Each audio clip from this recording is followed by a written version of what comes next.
Je reviens tout droit de Vinland et je peux vous dire qu'ils font du bon vin là-bas. Comment ça, vous savez pas c'est quoi? Laissez-moi vous expliquer.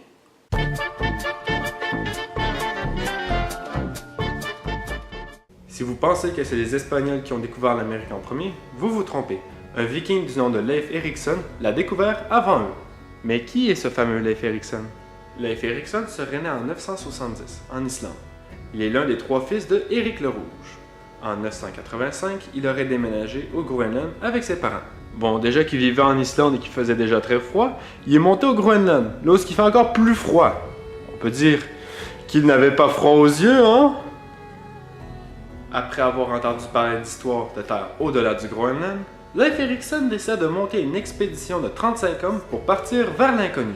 Déjà qu'il n'avait pas froid aux yeux, Leif Erikson a réussi à convaincre 35 marins de se joindre à son expédition, sachant qu'à l'époque, on pensait que la Terre était plate.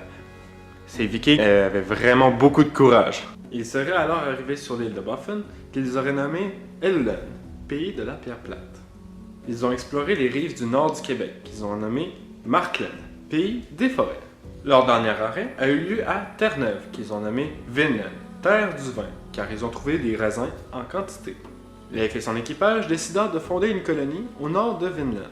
Plus tard, elle fut connue sous le nom de Leifbudir, maison de Leif. La colonie de Leif fut appelée ainsi par des voyageurs et non par Leif lui-même. Après avoir passé l'hiver au Vinland, Leif décida de retourner au Groenland au printemps avec une cargaison de raisins et de bois. Lors de son voyage de retour, Leif croisa un naufragé islandais et son équipage, qui réussit à sauver. Cet événement lui permettit d'obtenir le nom de Leif le Chanceux. Il resta au Groenland jusqu'à ce qu'il devienne chef suprême, suite à la mort de son père. Malheureusement pour Leif, il n'a pas pu reprendre la mer suite à sa nomination comme étant grand chef des colonies du Groenland. Ne l'oublie pas, un grand pouvoir implique de grandes responsabilités. En l'an 1025, Leif Erikson serait décédé et aurait été enterré dans ses colonies au Groenland. J'espère qu'il n'y a pas eu de froid à son enterrement. Le froid, le Groenland, la glace... Faut vraiment que j'arrête de faire des blagues de merde. J'espère que vous avez aimé la vidéo sur notre grand chef Leif Erikson et la découverte de Vinland. En tout cas, moi, ma fût est vide et je vais la remplir. Au repos et à la prochaine!